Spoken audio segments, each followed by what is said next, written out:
Hi friends, আজকে চিকেনের একটা নতুন প্রিপারেশন করব। তো তার জন্য আমি চিকেনটাকে আগেই ম্যারিনেট করে রাখবো।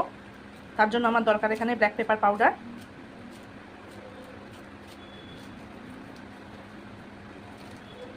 এই রান্নাটায় কিন্তু আমি হলুদ ইউজ করব না, তার জায়গায় পড়বে জর্দা পোলাও বা নর্মাল পোলাওয়ের যে কালারটা আমরা দিই কেশরের, সেটা পড়বে।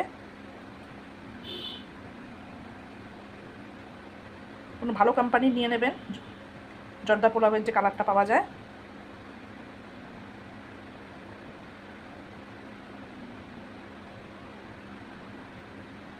তার সঙ্গে এখানে দেব টক দই,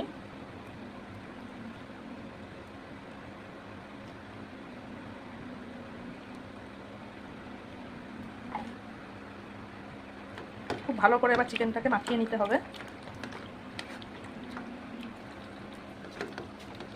এখন কিন্তু আমি নুন দেবো না, নুন দিলে যেহেতু দই দিয়েছি জল ছেড়ে দেবে, তাই জন্য এখন আমি নুন দেবো না।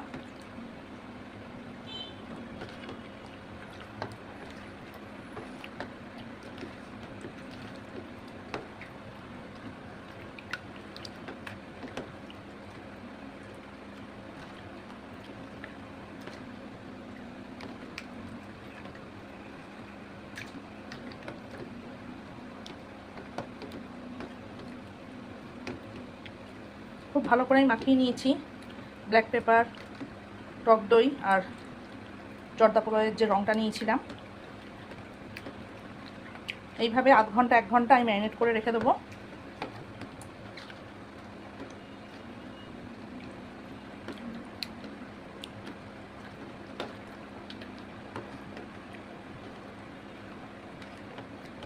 খুব ভালো করে ম্যারিনেশনটা করে নেবেন। যত ভালো করে ম্যারিনেশন করবেন তত ভালো কিন্তু রান্না হবে।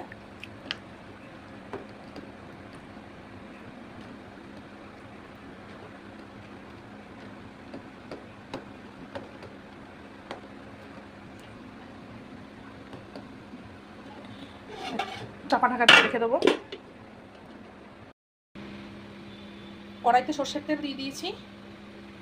এবার এই তেলের মধ্যে আমি গোটা শুকনো লঙ্কা, এলাচ, লবঙ্গ, দারচিনি দিয়ে দেবো ফোড়নে।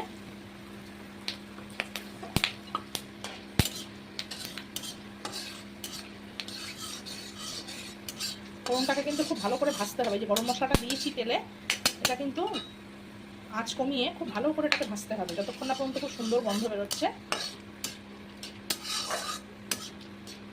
খুব সুন্দর করে এখানে ভাজা হয়ে গেছে, দেখতে পাচ্ছেন কালার চেঞ্জ হয়ে গেছে গরম মশলা। এবার আমি এর মধ্যে দিয়ে দেবো গোটা রসুন আর কুচিয়ে রাখা পেঁয়াজ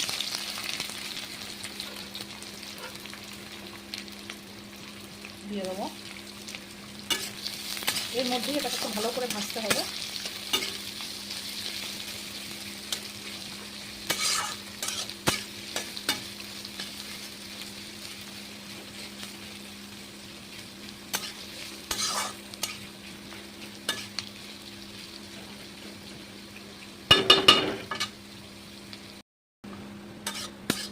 পেঁয়াজ, রসুন তার সঙ্গে গরম মশলা সবটাই ভাজা হয়ে গেছে খুব ভালো করে লালচে করে।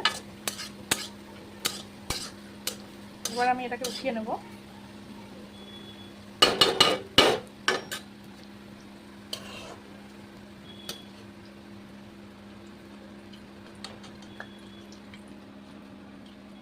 ফ্রাই প্যানে দিয়ে দেবো।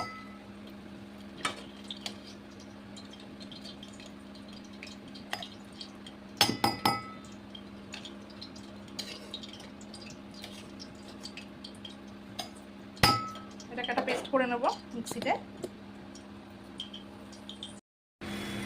তেল গরম হয়ে গেছে, আমি আলুগুলো দিয়ে দেবো।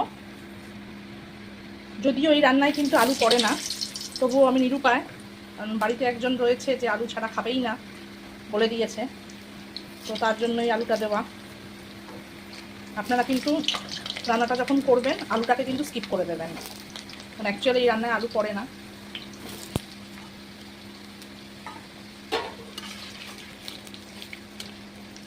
আলুটাকে খুব ভালো করে এখানে ভেজে নিতে হবে।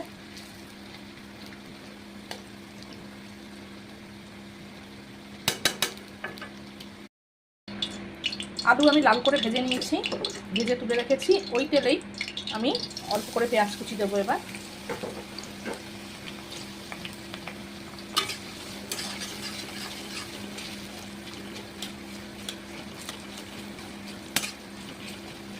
পেঁয়াজটাকে খুব ভালো করে ভেজে নিতে হবে।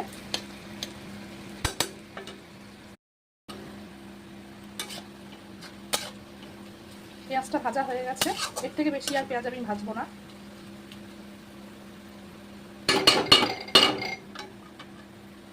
গ্যাস কিন্তু একদম কমানো। এর উপরে আমি এবার ম্যারিনেট করা চিকেন একটা একটা করে দিয়ে দেবো সাজিয়ে।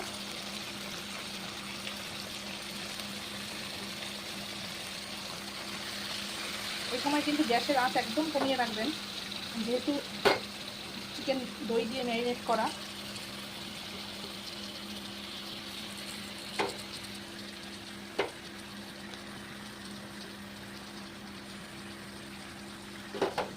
পুরো দইটা এর মধ্যে দিয়ে দেবো।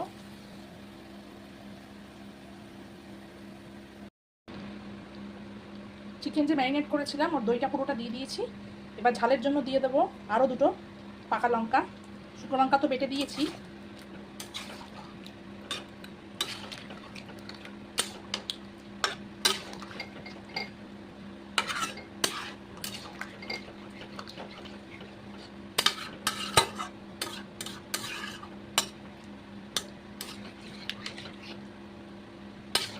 গ্যাস কমিয়েই কিন্তু এটাকে কষাতে হবে, না হলে দই কিন্তু একদম ছেড়ে যাবে, ছানা ছানা হয়ে যাবে দইটা।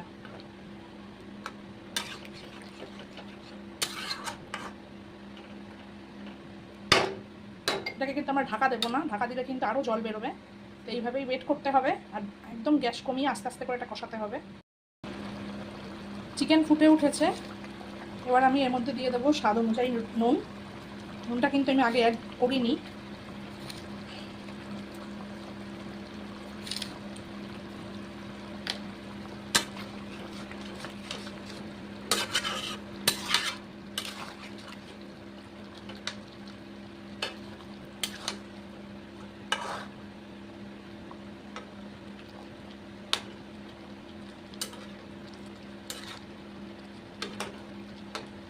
কতটা দেখছেন চিকেন থেকে জল বেরিয়েছে, যেহেতু দই দিয়ে ম্যারিনেট করা ছিল।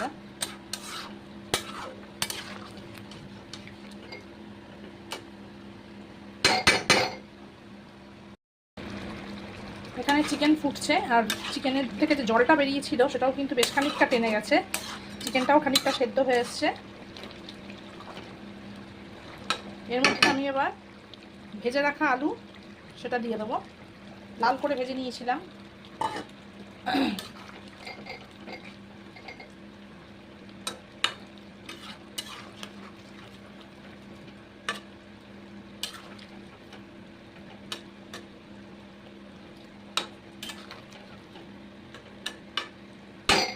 এবার কিন্তু আমি চিকেনটা ঢেকে দেবো যতক্ষণ না এটা ঝোলটা টানছে।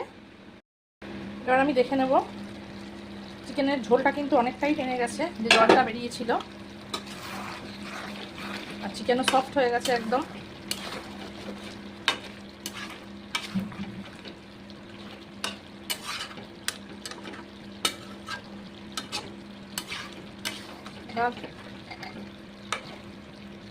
যে মশলাটা আমি মিক্সিতে তৈরি করেছিলাম সেটা দিয়ে দেবো এর মধ্যে।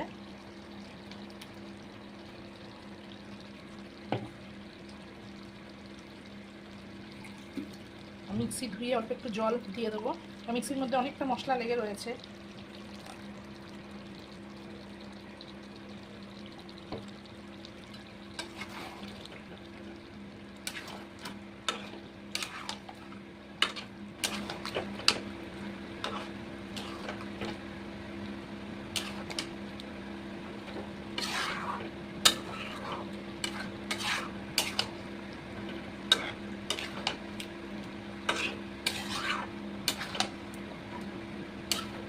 ভীষণ সুন্দর একটা গন্ধ বেরিয়েছে, যেহেতু সব মশলাগুলো বেটে দিয়েছি।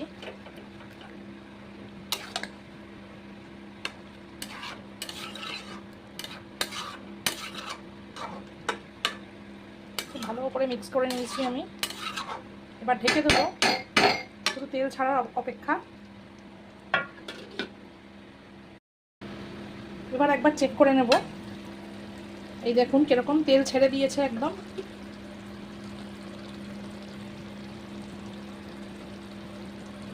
মনে হচ্ছে কত তেল দিয়ে রান্না করেছি, কিন্তু আমি কিন্তু আপনারা দেখলেন কত কম তেলে রান্না করেছি এবং সম্পূর্ণ তেলটা ভেসে উঠেছে। রান্না আমার কমপ্লিট। স্ট্যান্ডিং টাইম দিয়ে আমি সার্ভ করে ফেলবো। রান্না শেষ হওয়ার সঙ্গে সঙ্গে কিন্তু কখনোই সার্ভ করবেন না, কড়াই কিছুক্ষণ রেখে দেবেন, ওই হিটের মধ্যে কিন্তু ও আরও খানিকটা কুক হয়।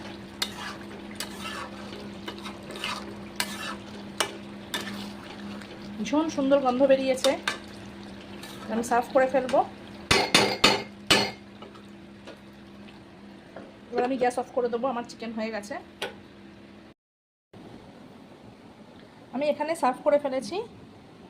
এই রেসিপিটার নাম দিলাম চিকেন ভুনা। হালকা আমি গ্রেভি রেখেছি, খুব বেশি গ্রেভি কিন্তু রাখিনি। তো কেমন লাগলো আমার রেসিপি প্লিজ বলবেন।